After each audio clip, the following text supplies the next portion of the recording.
Hello everybody and welcome back to OMB Reviews. I am the critic who is a cynic. Hope you're doing well, and today we'll be doing a little bit of a box office update for this weekend, which saw the brand new film The 355 come into release, and to no one's surprise, no one is going to see it. In fact, Sing 2, that's right, Sing 2, in its third week of release, is easily outperforming it, while, of course, Spider-Man No Way Home continues to own the domestic box office, which, of course, is expected to worldwide pass $1.5 billion by the end of this weekend, well on its way to the $1.75 billion that many have projected. And as I've been making several points in various videos, I think there's a decent chance for this film to get pretty close to the $2 billion mark, which is pretty impressive. So, before going any further into these numbers, please make sure you smash that like button, light up that fire button if you're watching over on Odyssey, and also make sure you're subscribed to the channel with that bell notification turned on. That way you know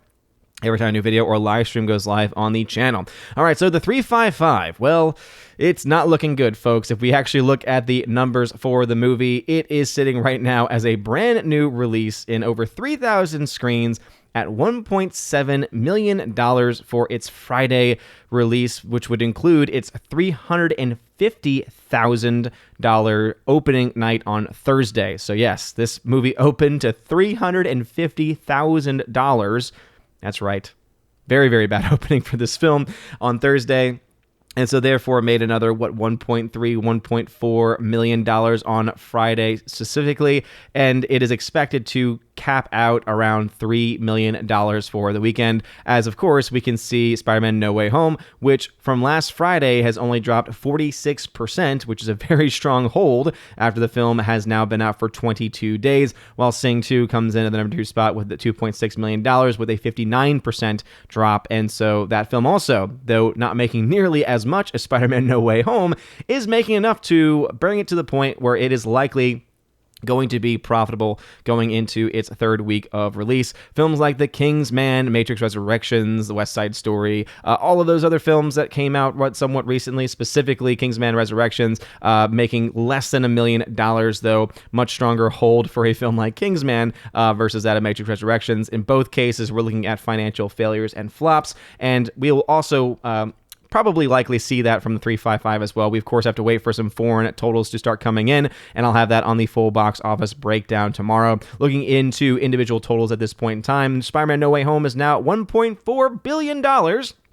And that is just with the updated domestic numbers. And so we can expect this film to get pretty close to $700 million by the end of this weekend domestically, and will probably be closer to $850 million internationally by the end of this weekend. So film is doing incredibly well. Sing 2 is up to $154.8 million. Again, going to cross the $100 million mark this weekend domestically, and doing not nearly as well overseas, but because the budget was not nearly as high as some other animated films have been in recent years, this movie is on the way to reaching some potential profits. Films like the 355 just coming out $1.7 million. This film cost $40 million to make.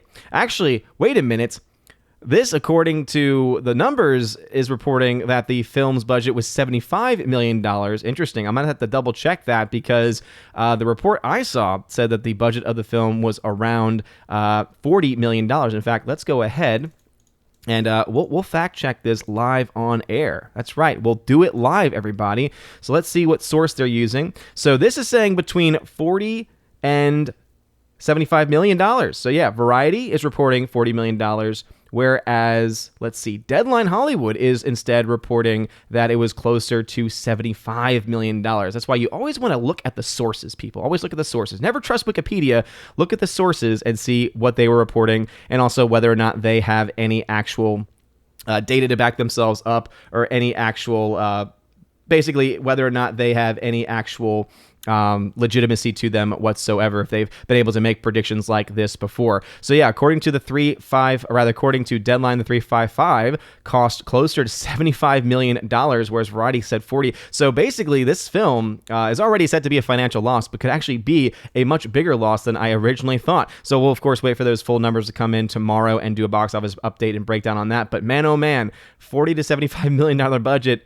Yeah, and no one wanted to go see it. I did a fuller breakdown of the 355 and its let's just say its conceptual woes and conceptual concerns in my video from the other day. Kingsman is up to $50.6 million, still nowhere near enough to make up for its projected $100 million budget.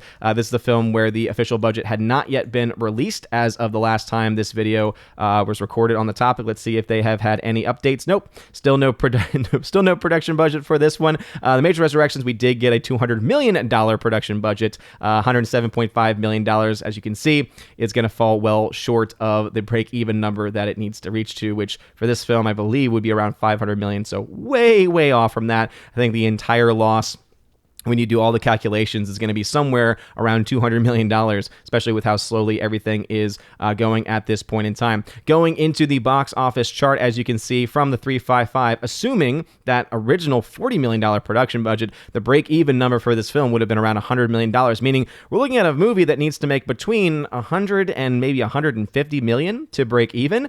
Yeah.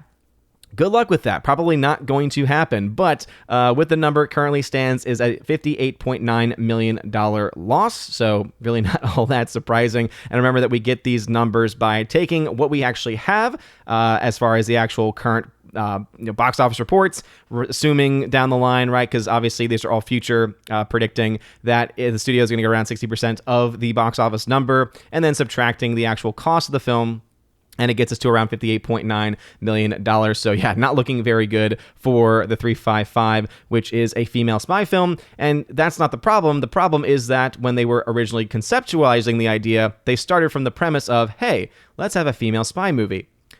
You know, instead of starting off with a good idea that happens to feature a female spy, which probably could have led to some interesting ideas and interesting films. There's actually been films in the last few years that have been able to do a pretty good job of that. They decided instead to kind of go the political route, not to mention Jessica Chastain, who stars in the film, was working with the director of Dark Phoenix, which should have already also been kind of a warning for this movie if you've actually seen the film Dark Phoenix. Sing 2's now being at $154.8 million. Right now it's looking at a $34 million loss, but by the end of this weekend, I imagine this will probably get cut in half.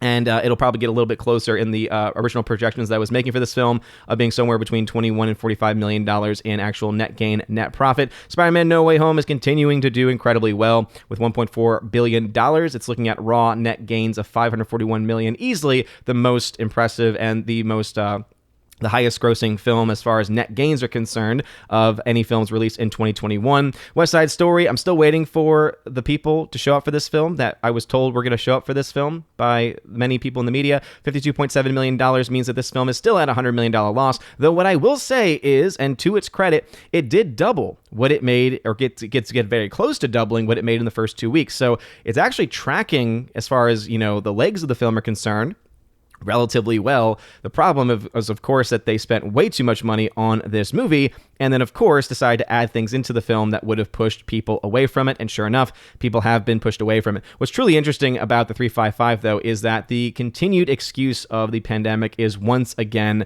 back. It says, despite Omicron sending many back to the comfort of their homes for January, people are still going to the movies, specifically for Spider-Man No Way Home. So at the very least, they are indeed insinuating and, again, telling everybody, hey, guess what? People are still going to the film, still just going to the movies. They're just not going to see garbage. They're just not going to see films that they have no interest in. But there have been other news media outlets. I saw someone share one of them, I think it was either from Variety or Hollywood Reporter, basically saying, you know, Omicron destroys chances of 355. It's like, no, that's not the case at all, because if that were true, then guess what? You wouldn't see films like Spider-Man No Way Home still doing 8.3 million, seeing very small drops from the previous week. You wouldn't see Sing 2 from Universal also seeing some small drops as well, and you wouldn't see the numbers that we're seeing. Even Kingsman, which is not doing well financially, is still not having that much of a drop-off from what it did last weekend. So it seems that the fear-mongering is not working, or is not nearly as effective as it has been in the past. And I think that is very important for us to point out. But anyway, what are y'all's thoughts about this? Are you surprised by the 355 not doing nearly as well and the success of Spider-Man No Way Home? Please let me know in the comment section down below. If you like this video, smash that like button, light that fire button if you're watching over on Odyssey. You're all amazing and beautiful people. I hope you all have a wonderful rest of your day. And as always, God bless.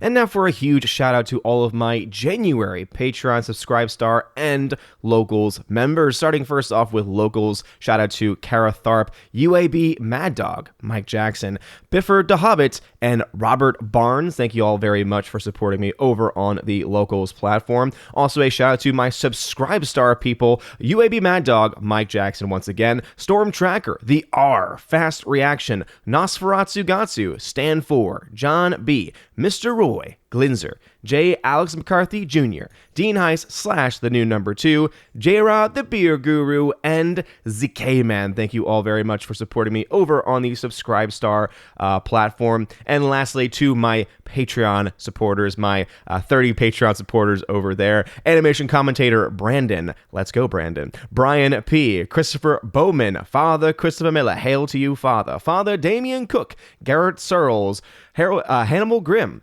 Harold Francis, Inflamed Wood, Jacob Juice, Jeffrey Toon, Joe Horn, Jonathan Carney, Gomer Kyle, 79, Lance, Laura, The Modern Major General Story, Mike Jackson, Mad Mitch Dunaway, Mondo Spieler, Mr. Peabody, On to June, Orange Hat Reviews, Out of Step with Reality, Priscilla Hall, Rosetta Ellen, Stan Andrian, Miss Martin Muses, Theodore Benden, and Tina Bojan, and of course, Tina B., the Empress of the Universe. Thank you all so very much for your love and for your support. And if you want your name shouted out at the end of every live stream and at the end of every video, please make sure that you support me over on a Patreon Subscribe Star or on Locals. Also, you get a ton of other goodies if you support at the Army of Asgard level and above. Starting at the Army of Asgard level, you get access to various giveaways that I do during the month, including various 4K titles. Many of them 4K Steelbook titles, and so if you want access to that, check out the Army of Asgard level on those platforms specifically. You also get access, once you are a Keeper of the Bifrost level member, to that, plus a podcast that I do with John the Flick Pick Flickinger, where you actually get to ask us questions, and also, of course, get access to that and the library of previous podcast episodes. We're up to about 33 episodes now that we have been able to do. I think most of those episodes now at this point we've actually done it together, which has been a lot of fun. And of course, you can join at the Chosen of Valhalla live stream, Chosen of Valhalla live stream level, where you get access to not only all of those things, but also you get access to be featured on the channel once a month during the Chosen of Valhalla live stream with the other Chosen members, which is always a lot of fun. Also, during your first month, you get a free t-shirt sent anywhere in the world. You just let me know your size. Let me know the t-shirt that you want from the store over on Teespring or on TeePublic, whichever you prefer, and I will gladly send that out to you if you're at that level. Anyway, you guys are all amazing and beautiful people. Hope you all have a wonderful rest of your day, and as always, God bless.